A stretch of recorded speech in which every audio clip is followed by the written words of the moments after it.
Welcome to the Leadership Bootcamp Podcast. This is Jeff Strauss. You'll have to forgive this pre-recorded introduction, which is coming to you from a hotel room in Conway, Arkansas. I'm on a cross-country road trip, and my office cum recording studio won't be finished for a couple of weeks. So thank you for the grace with the differing audio and visual quality between this recorded introduction and the forthcoming interview.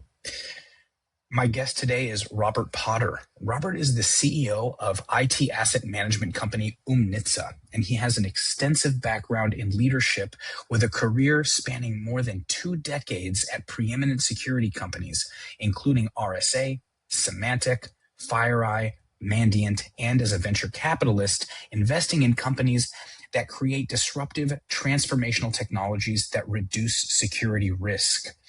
Robert is also a former captain of the Quinnipiac University hockey team, which informs a broad and interesting mix of leadership capabilities that he brings to bear today at Oomnitza. We talk about the importance of professional networking, mentorship, authenticity, important leadership characteristics, motivation, finding your passion, and other topics. And now I bring you Robert Potter. Robert, thank you so much for joining me on the Leadership Bootcamp Podcast. Really happy to have you here. I'm very excited to talk to you. Before we jump into questions, can you tell us a little bit about yourself, your background, your time at Oomnitza, a little bit about Oomnitza, and then we'll jump into the interview. Yeah, Jeff, first off, thanks a lot for having me on the show. It's an honor. I really appreciate it. Look, my story's been an awesome one. It started coming out of college. I had a computer science degree. I got my first job down here in the Maryland area, and just had a great opportunity to work for an awesome company, IBM, as a developer, writing some operating system capabilities. And then I ran into some great people and just awesome mentors, and got exposed to customer interaction and became a technical consulting back then. I think they're called SEs now.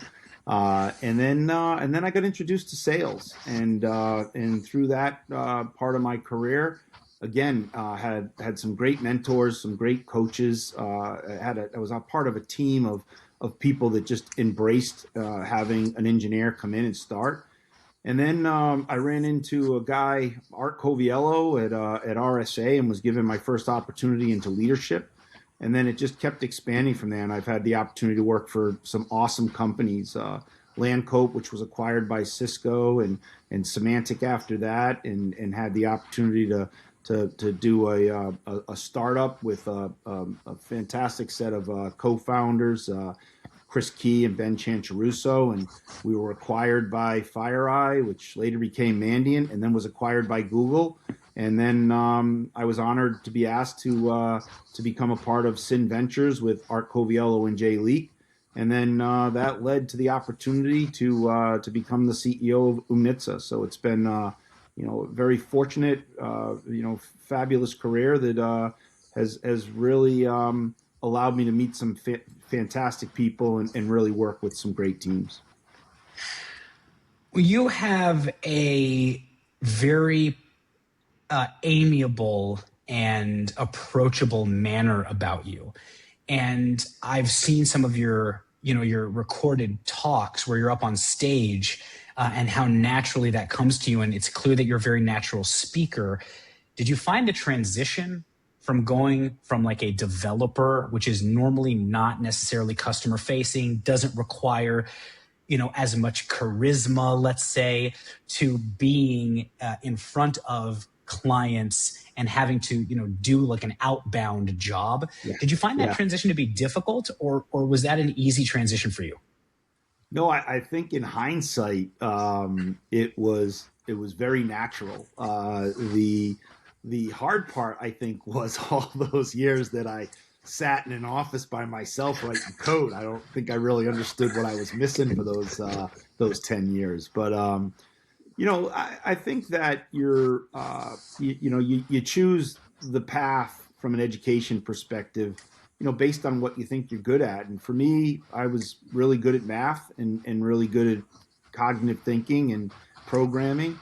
And what I found was that I loved the team dynamic. I loved, I think growing up playing hockey and other sports, I loved being a part of that atmosphere of a team, of a collective group working for the same thing. And I think that's what really drove me out. And I think the just the welcoming atmosphere of other people on that team gave me the confidence to feel comfortable speaking out and being vocal. And then I think, I had some great people to follow and watch how they communicated and how they were, they were very respectful and empathetic to people. And I've just tried to take the best traits I can of each of those people and make it a part of the way that I lead and interact with people in our company, our customers, and just, in general friendships in life.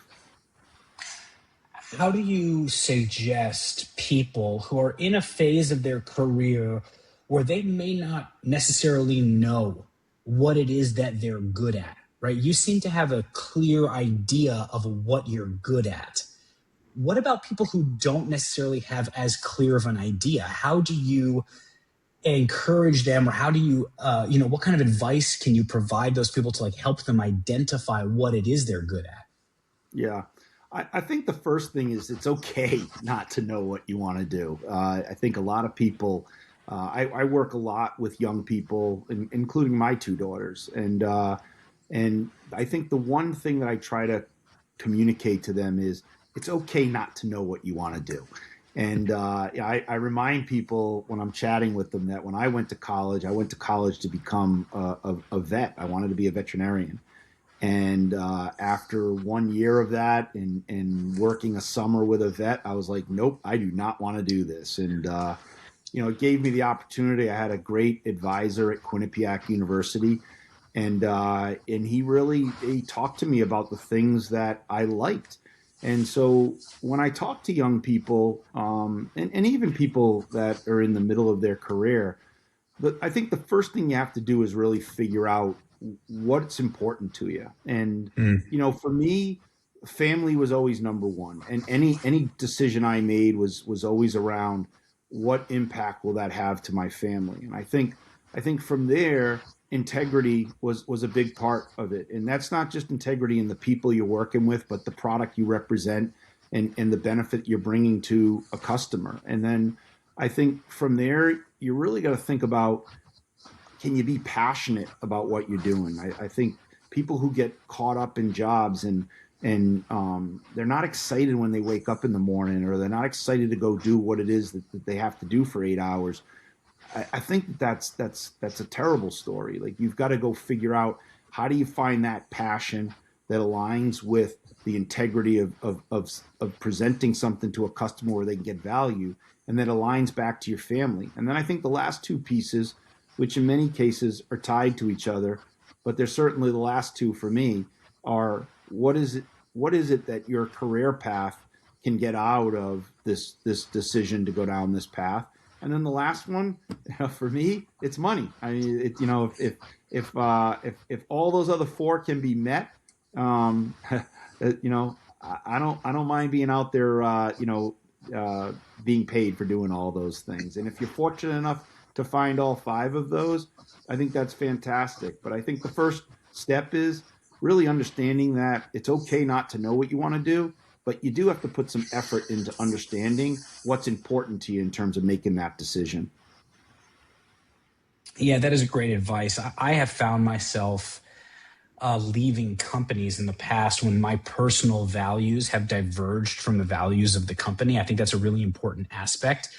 A lot of people get, I've had friends of mine who I've known have been unhappy at jobs, but have not want to leave because of the golden handcuffs. They get paid a great salary, or that a company that gives them it's tough, gives them a great logo on their LinkedIn, and they don't want to leave. And I think that, people make their own choices, but to a degree, that's sort of a sad thought, to a degree, to be unhappy with what you're doing every day. But I understand the constraints that people are under. Ever since having a child myself, I think about the same thing, like what's best for my family. And it's definitely adulting is a difficult thing. So it's definitely a difficult challenge. Yeah. Yeah, it sure is. So speaking of the ethical perspective and being values driven, you joined Oomnitza as the interim CRO, and you were named the CEO within a few months of that. A challenging transition to become the head of a company so quickly. What did you do in those early weeks to earn the team's trust? And what's your advice to somebody who has to lead a team when the team didn't choose them as their leader? Yeah. Well, look, I think first behind the scenes, right? Everybody looks at when a person becomes a CEO, that it's all happiness, right? Look, there's a phase that you have to go through. I mean, the company was founded by 3 people, and the all 3 of them had a say in how we moved this forward, and so. Arthur, Ramin, and Trent all sat down, had the opportunity to chat with me. I had the opportunity to chat with all of the board members. And, in truth be told, it was not an instant, hey, we're just going to throw you in the CEO role, right? There was a period of time there where I was an interim. And I think the first thing that had to be done was to really gain the trust of the founders. This was their baby. And, Arthur at that point in time had made a decision he wanted to take a break. Ramin and Trent had stayed within the business. And you have to build that trust with them. Arthur was on my board, as a co-founder and former CEO. That's always a level of inspection you have to be very respectful of. I had Art Coviello on the board, who's a CEO that I had worked for and someone that had invested in previous companies. And then we had some pretty fascinating people sitting on our board and investing in us. And so, the first part of it is really earning their trust and really showing them that you've got the transparency and the integrity to lead the company. I think the second part of that, which is equally as important, is to make sure that the people in the company see you for who you really are. I've worked in organizations where we've had people that they were very fake, and you could see right through them. And they were people that manipulated and misled the organization, and sometimes even did things that were questionable in terms of legality and certainly questionable in terms of morality. But I also had great leaders that I could follow who knew exactly how to walk that line. And so learning from them and then coming into the business and really proving to the people that there's a degree of integrity, there's a degree of accountability, but we're also there to have success together and celebrate that success together. And I think once you get past that part of it and you really start to build the culture that you want to have inside of the company, a lot of the things that follow on, they take care of themselves. And I think fortunately in the first 2 quarters of my leadership stint here at Oomnitza, I think we were able to really define some of that. And I had a great leadership team, and that team really helped to enable that path and really create the foundation of where we are today. That's lovely to have that idea of camaraderie and teamwork. You mentioned that you were on the Quinnipiac University hockey team. Yeah. What through lines are there in terms of leading an athletic team and leading a business? Are there through lines there? Are there lessons that you can take from one to the other? How did one inform the other, if in any way? Yeah, I think, look, I'm a big believer that sports and someone that plays sports are people walk away from that with a set of skills that definitely translate into business, right? It's the ability to depend on each other. It's the ability to trust that someone's going to do their job. When I think about the sport of hockey, I often tell people that if you're a forward, you have to trust the defense is going to do their job, but you have to also be accountable to get back and help them. And if you're a defenseman, you have to trust that the goalie's going to do their job, but you have to be held accountable to get back there and help them. And then as a unit, you have to be able to move that puck up the ice and score. And I think that learning how to trust each other, how to depend on each other, but also be dependable and know that you have a job to do and build that reputation of being dependable. I think that all comes from sports, at least for me personally. But I think the big distinction is that when you go into leadership, you've made that shift from being one of the players on the ice to being one of the coaches on the bench. And you have to often realize that your role is to make sure that you're setting the guidelines and the abilities and removing all the obstacles for those people to be successful. And you have to trust that they're going to go out there and do their job. And so I think what sports taught me to a big degree is that I have to make sure that people in my organization can depend on me to do my job, but I also have to be able to delegate down to them and trust that they're going to do their job. And it's my responsibility to hold them accountable, but it's also my responsibility to make sure that we're setting the metrics and the ideals in place that allow us as a team and as a company to be held accountable. When you walk into a company and you get to shape the leadership team, what's the first quality, or what's a major quality or set of characteristics that you screen for in a good leader?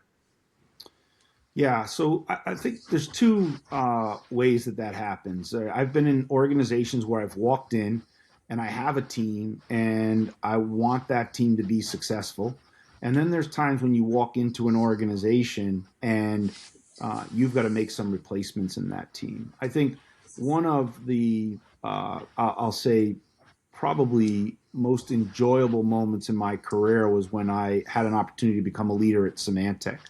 I had a whole team of people at that company, some really fascinating people, and some of them are fantastic leaders today at other companies. And when I came into the organization, there was a lot of question about the leadership as to the skill sets and whether or not they were the right people. And what I quickly learned walking into there is that they were an organization of leaders that were not being given the opportunity to lead. And I think, the first thing that I look for in people is the confidence level they have to make decisions and to run their business and not be afraid to fail. All of us have failures. Everybody does. And, I think whatever analogy you want to use, the basketball player that's got a terrible, extra point shot or foul line shot. Sorry, not extra point, foul line. The batter that hits 300, which means it's only hitting 1 out of 3 hits, right?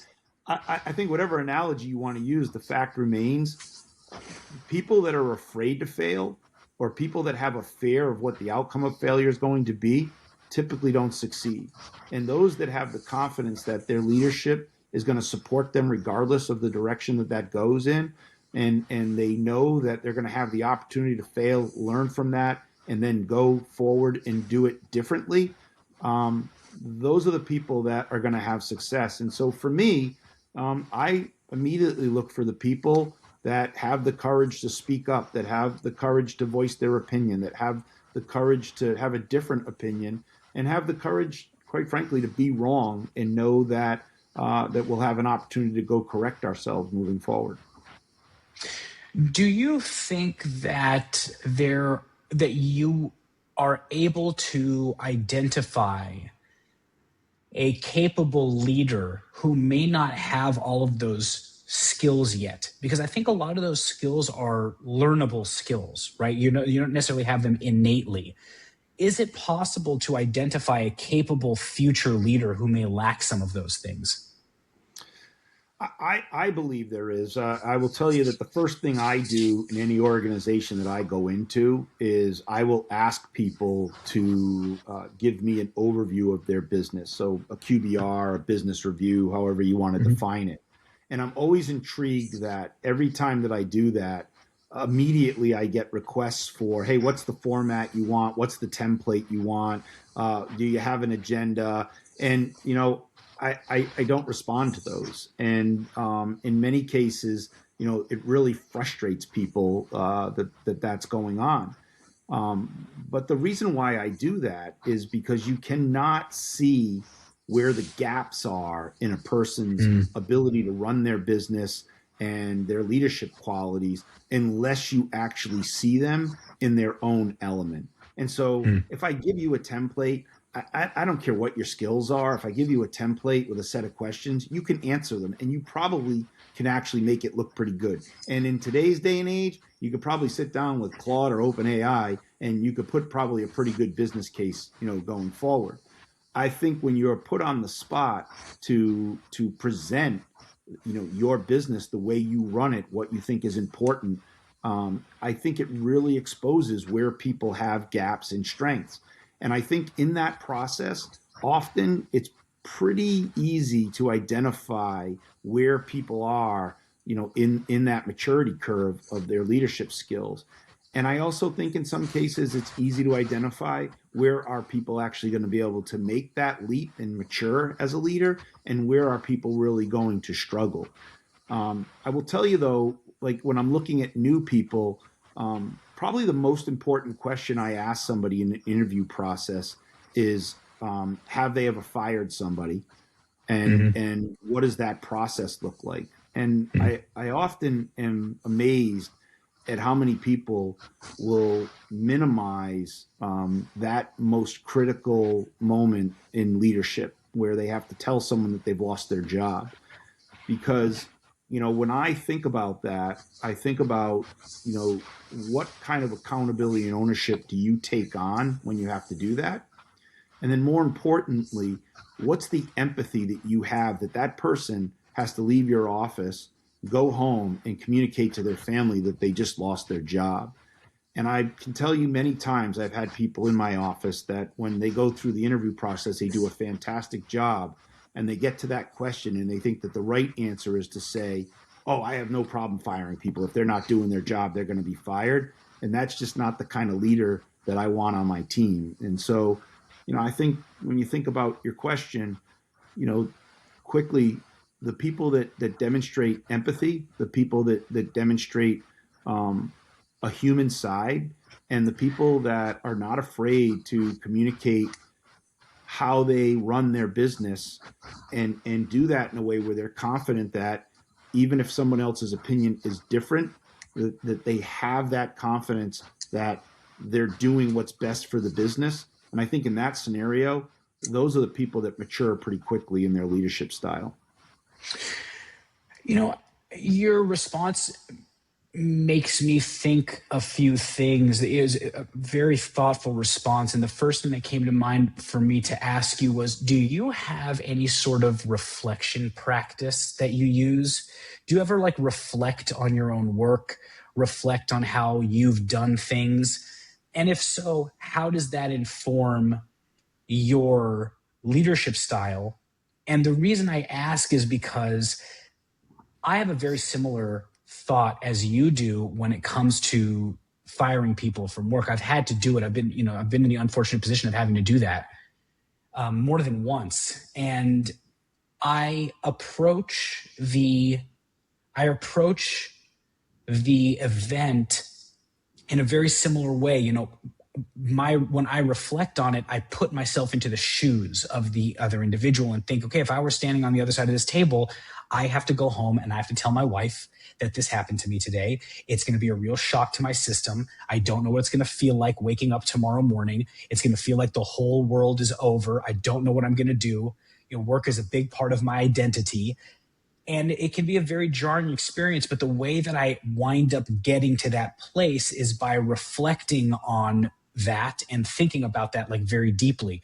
Do you have a similar sort of practice that informs your leadership style and helps you improve your leadership?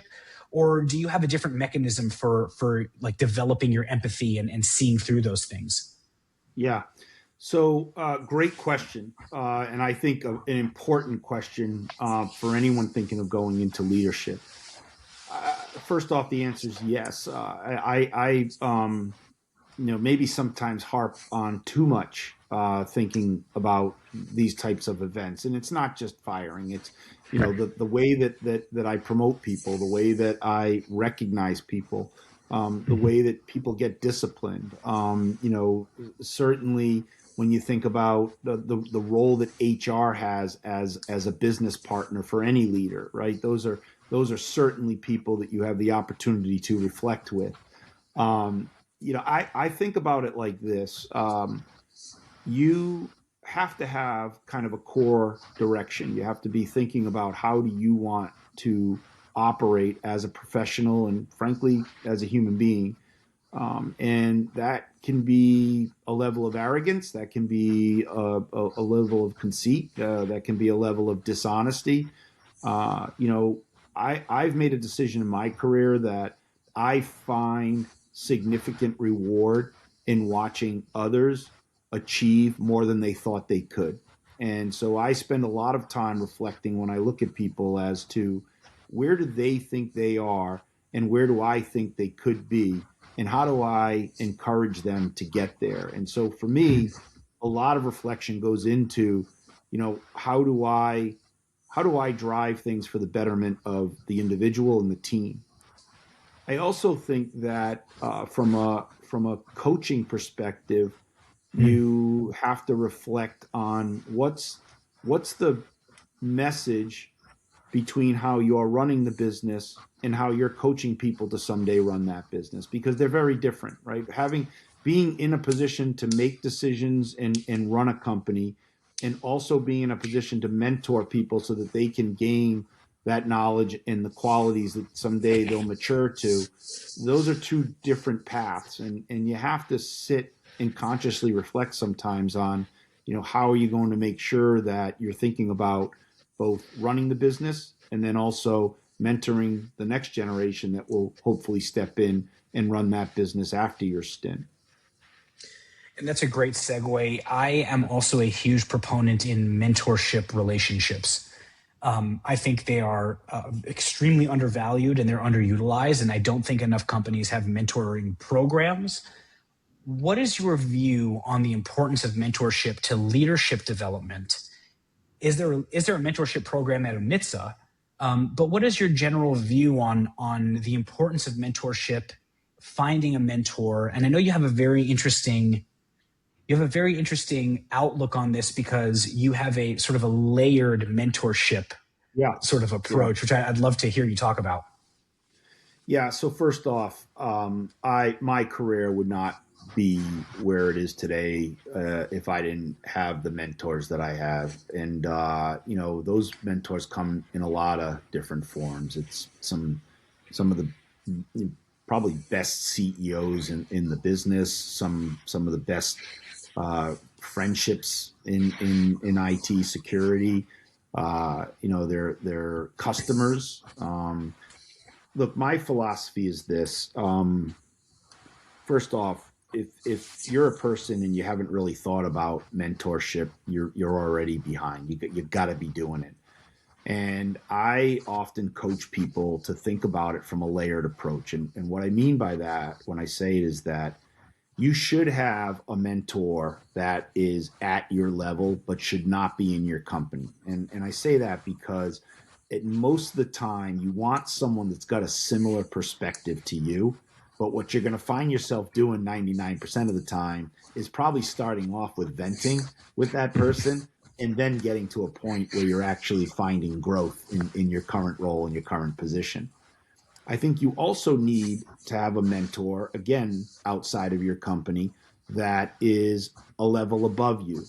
And the reason for that is if you want to advance your career to that next level, it's important to get the perspective of what that person is doing and understanding how they go about their job, so you can learn a little bit about that. You also have the ability at that point to kind of understand what are they looking for in terms of your success. And then I think it's important to have a person that's above them as well. And the reason why I think that's important is because if you want to advance your career, the likelihood is that the person you're reporting to is not going to be the person that promotes you into that role. And, I used to tell people that work for me all the time, you should be going over my head and talking to my boss if you want my job, because chances are that if you're taking my job, I either got fired, I got promoted, I went somewhere else, I got hit by a bus, but I'm not the person that's actually hiring you. And I tell them to also think about how you go and speak to other executives, because 99% of the time, an executive that's making a hire into a role is going to ask other executives what their thought process is and what their perception is of that person they're thinking of hiring. And so for me, I've always tried to have mentors at multiple levels: the level I'm at, the level just above me, and the level above that. And then I've always tried to find somebody, and it maybe doesn't give you the same amount of time as these other mentors, but someone who was in kind of, where do I want my career to end up? For me, I was very fortunate. I had a CEO in Art Coviello who gave me a tremendous amount of time and coaching, and really, set the foundation for my leadership style and the way I think about people. I think when you think about where you want to go with your career, having the opportunity to sit down with someone that's in that position and learn as early as you can, be very fortunate to find that relationship. I'd say the last piece that I would coach people on from a mentoring perspective is, don't go into it with half effort. You've got to be prepared that, what do you want out of those relationships? What do you want to put into those relationships? And you've got to give some clarity to that person that you're asking to be a mentor, so they know what that commitment is, they know what your expectations are, and they can help drive the outcomes you're looking for in terms of your coaching, your mentoring, and your career.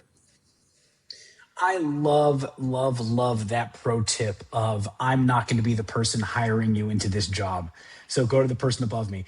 I think it's so important for an individual at a company, an employee in any kind of company, to be empowered to do that sort of thing. It really signals something very important, ethically, from a values perspective, to be able to be empowered to do that, especially hearing somebody say, go above me and talk to that person. So I really applaud that. It's not something you hear every day, but it's such a clear, tactical step. It's so important. You never really hear it described that way. So that's really, really important. On the note of speaking to the person above you, let's use that as a segue to my next question, which is on networking. And also, despite the bad rap that the terminology gets, politicking within a company, right? Company politics do exist. It is my opinion that doesn't mean necessarily that it's bad. It does get a bad rap, but it doesn't necessarily mean that it's bad. And it's important for an individual to create developmental networks. One of those ways is by mentoring, but also through a level of healthy politics within the workplace. Yeah. For individuals who are coming up in their career, and there's a very common conception of networking and quote unquote politicking as being like a dirty word. I don't do that. It's disingenuous. I don't want to do that because it's not a give and take relationship. It's a take relationship. How do you reframe that individual's perception of that and help them realize that it can be a necessary and even a beneficial activity? Yeah, I think first off, for me personally, there's two very distinct differences between networking and politicking. Politicking, from my perspective, is you either communicating to the detriment of somebody else or to the selfishness of your own career or outcome. Networking is the mutual benefit of you building a relationship with someone where the outcome of that relationship, the benefit of it, is the pendulum's going to shift back and forth. For me, I look at networking and I base all of my networking off of one philosophy, and that is, you should never have the next time that you're talking to somebody that you consider in part of your network be an ask, right? It should be an outreach. It should be a relationship builder. It should be something that's contributing, to that relationship. I personally put a lot of effort into my networking, and many times people will say to me, "Well, you just know so many people, and you've got so many relationships." And the secret is it's not easy. I have a spreadsheet that I keep, and every aspect that I learn about someone, I put into that, and I put a lot of effort into making sure that I'm reaching out and having conversations with people on a regular basis. And I'll tell you, in going from, I spent 30 years in the cybersecurity space and left that space to come to Oomnitza and really get into the data trust space and the asset management space. And in doing that, I didn't have a network of CIOs. I had a great network of CISOs. I know some amazing people in that space that are just, awesome friends. And I really didn't know anybody in the CIO space. And I've spent the last 18 months really building that relationship up with IT leaders and CIOs and VPs of IT. And it's really challenged me, in the autumn of my career. It certainly has challenged these theories that I had about networking, and it's good to see that the things that made me successful years ago I still remember, and I'm still applying. And with that said, I've built so many great friendships in these past relationships that I still put the time in to stay in touch with those people because it was genuine. It wasn't politicking. It wasn't butt kissing. It was genuine, love for the people that I'm engaging with every day and working with every day, and knowing how their family's doing, and giving them a call when a hurricane comes in, or following an earthquake or some disaster, and just calling them after you see on LinkedIn that they got some great promotion or a new job. And while time is very precious, finding that time to keep those relationships going, it's an effort. And I would encourage any person who's really thinking about building their network and having a healthy network to think about it from that aspect. It's a relationship that that pendulum should shift, and at times that relationship will benefit you, and at times that relationship should benefit that other person. I couldn't agree more. I've told a story again, and I will not bore you with it on this call, but I've told the story before where a number of my jobs, the door has been open to me because of relationships I've built at previous places, and the power of relationships. And I've seen it as well. All my siblings are entrepreneurs. My parents are entrepreneurs, and seeing their success built on top of strong relationships as the foundation has never been lost on me. And I see it time and again.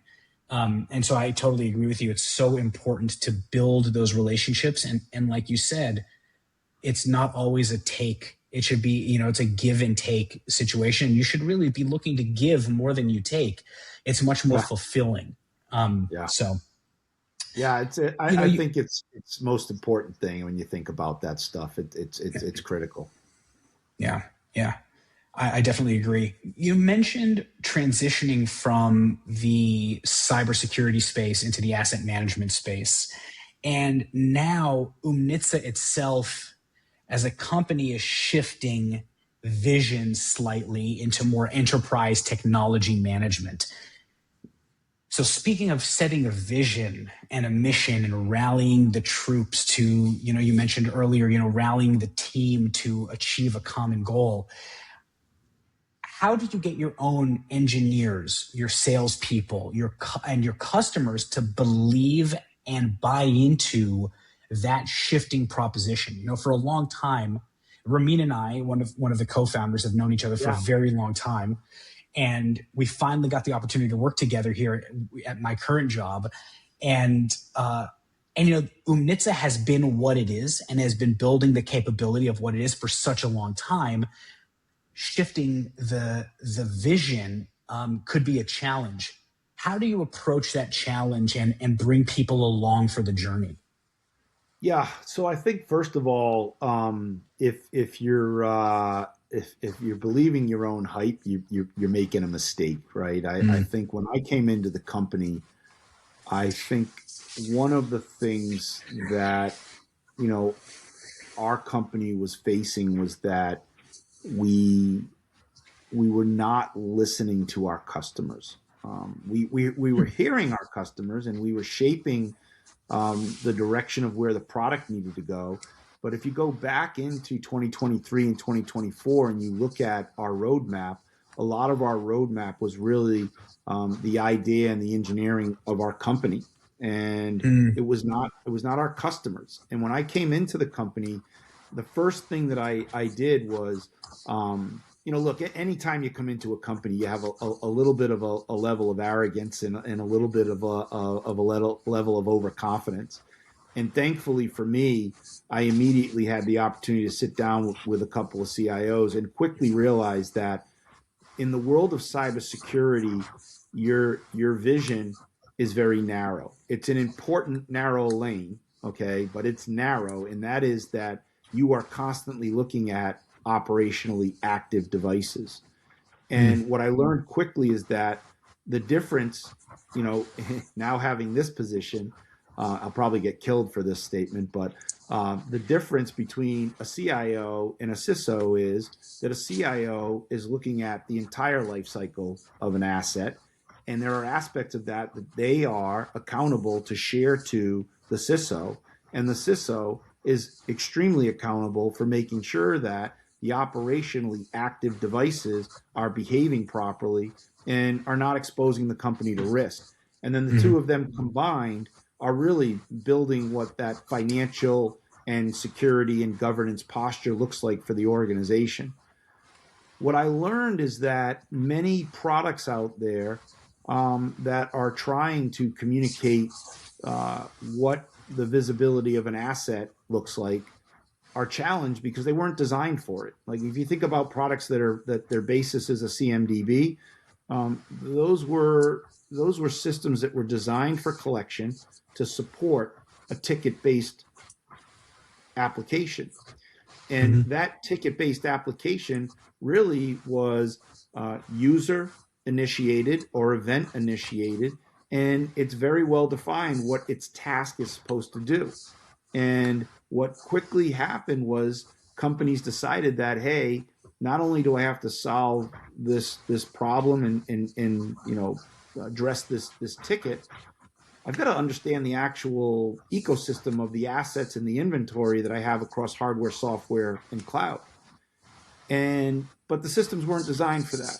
And so what for us, listening to customers tell us that our technology was a fantastic aggregator of data, that our system actually normalizes and continuously reconciles that data, and then ultimately gives you this visualization of the complete picture of an asset-centric view is what we call it, and does that in a way that it completes the actual picture of that asset. There was value in that. And as customers continued to tell us that our technology has the ability to give them this foundation of trust, this, the word that the customers were using often was this single source of truth. What we realized was that what we're finding now is that having that layer of trusted intelligent asset data is quickly becoming recognized as a critical piece to these systems that drive autonomous workflow, or as a lot of the big players are saying now, these systems of work, these agentic AI platforms that people are building, and this frontier AI model. And what we're seeing is now organizations want to, in some cases, bypass those investments of these systems of work and these platform players and go straight into a Claude or an Open API, and OpenAI, and write directly to an MCP server and be able to just access the data. And we're enabling that. And what we're finding right now is that organizations are looking at how they're making investments in AI adoption, and they're seeing that if they've got bad data going into their AI, it doesn't fix it. It just amplifies the problem. And so it's creating a tremendous, we have a strength there and we have a uniqueness there. And these players, across the board, all the big players, as they continue to build out, control towers and they continue to build out their agentic AI strategies and they continue to build out their ITSM platforms, they're really creating an awesome space for us to go play in because they can't do this as well as we do. And that ability to deliver this level of trust in the data to support that AI adoption and those autonomous workflows is really rolling up to be able to enable them to take that trusted data and really deliver defendable decision-making capabilities to the leadership. And it's allowing us to have some of the best growth we've had as a company and really, be a part of some tremendous success stories. And, look, there's still risk out there, right? We have to continuously prove ourselves to be able to do that. And, again, I'll go back to the statement of perfection. We've got customers out there where at times we're still struggling to figure out how do we aggregate all the data.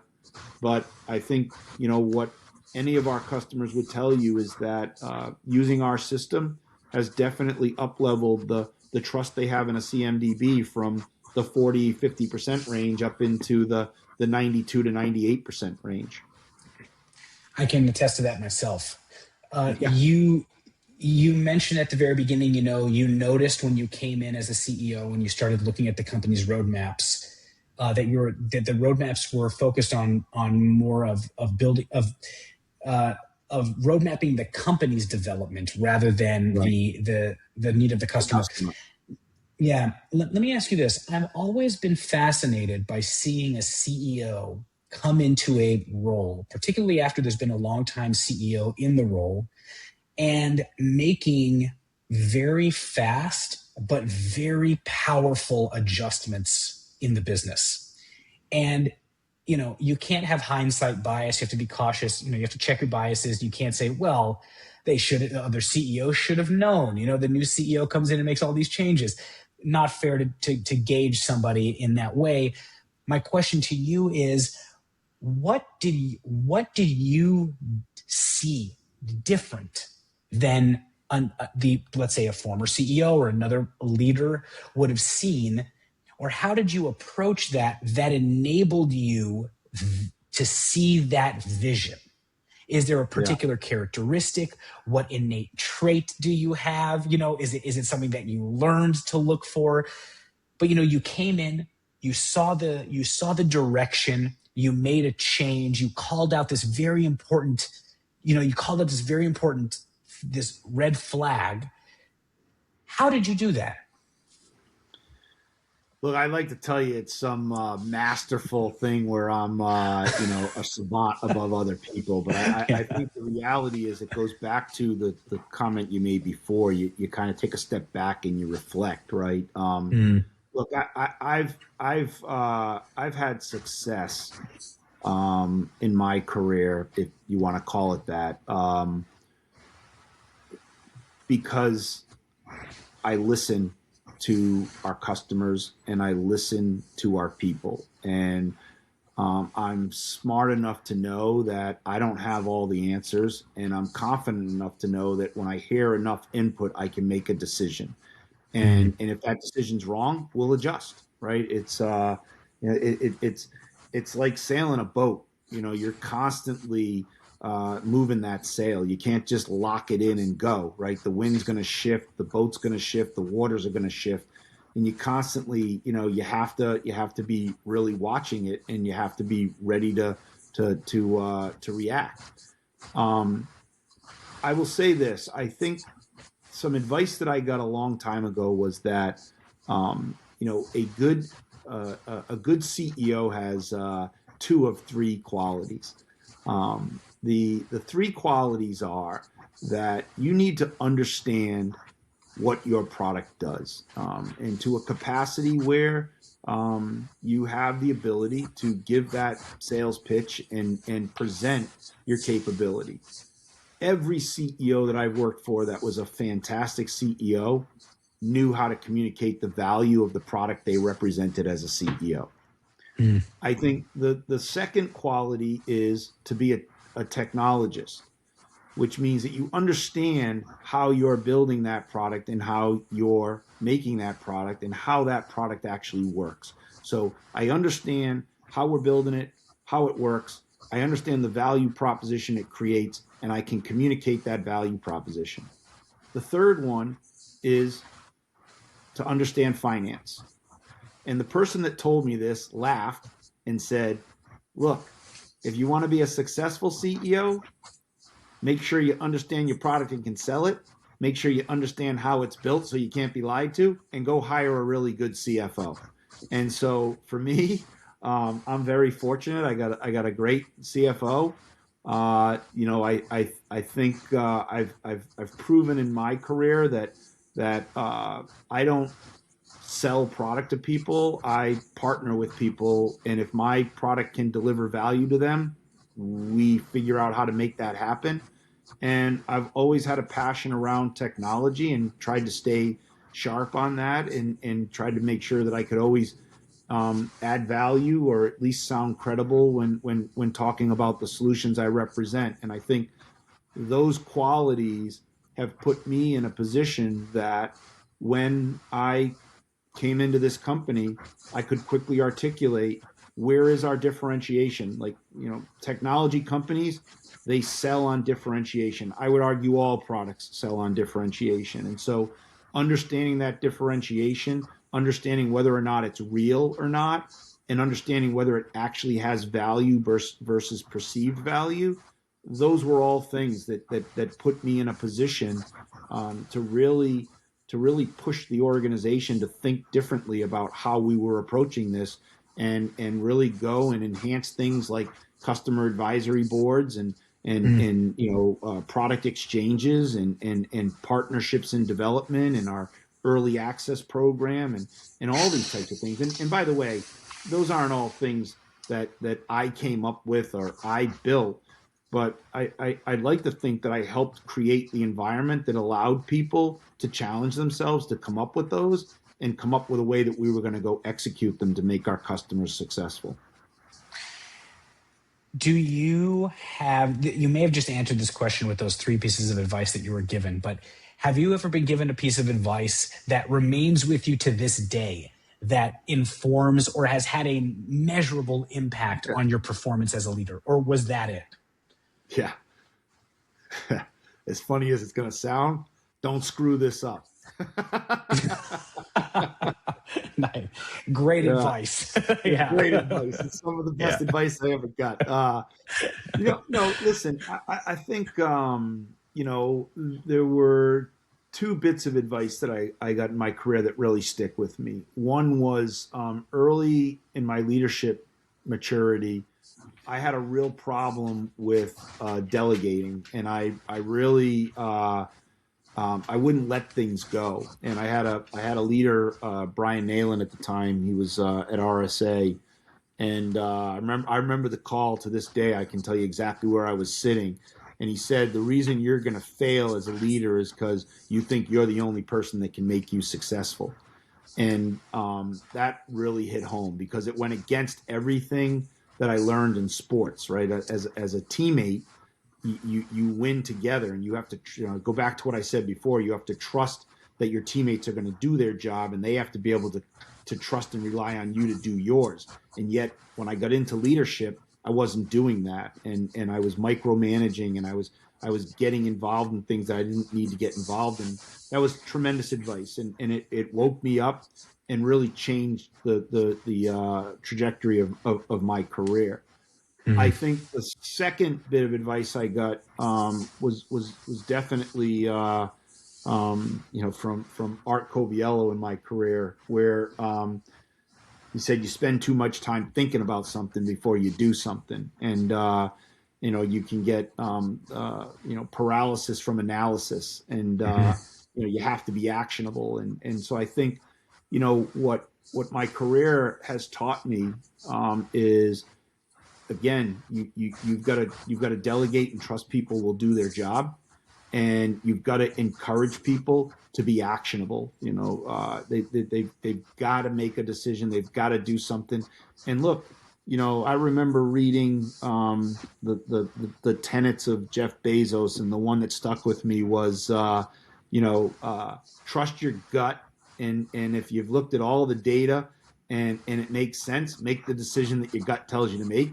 And if you're wrong, adjust. Right? And that's not by verbatim, but basically that's what he was saying. And that's kind of how I operate. And I've been very fortunate that I've got good people around me to give good data points, and I've got people I trust that I can go have a candid conversation with, and I can be vulnerable and tell them, where do I think we should do something, and where do I have question of what we should go do, and trust that team's going to operate in a way that is looking out for the best direction of the company. It's a wonderful piece of psychological safety building to be able to say, if you don't have all the information, let's make a decision, and if we're wrong, we'll adjust. It's really powerful. Robert, in our last couple minutes together, is there anything else you'd like to share? Do you have a project you're working on? Is there another anecdote you'd like to share with us? Is there something about Oomnitza? What's the next phase for the company? Is there anything else you'd like to share? Something I think that often gets overlooked is the relationships in the work environment. I mean, work is such and work's not just your company. It's the people you work with. It's the people you call. It's the customers you're with, and the community you're a part of. And I think sometimes people forget how much of a factor that is in your life. But I think most importantly, and I hope that I live like this every day, is, I tell people all the time, work's going to always be there. Your friendships, your family, your health, those are things that if you take them for granted, ultimately, they're going to impact not just your life, but they're going to impact your work. And so I think you have to constantly be looking at that balance. And for me personally, I'm very passionate about the concepts and the practice of mental health. And I think it gets overlooked a lot. And sometimes I think it has still a stigma to it. And I will tell you that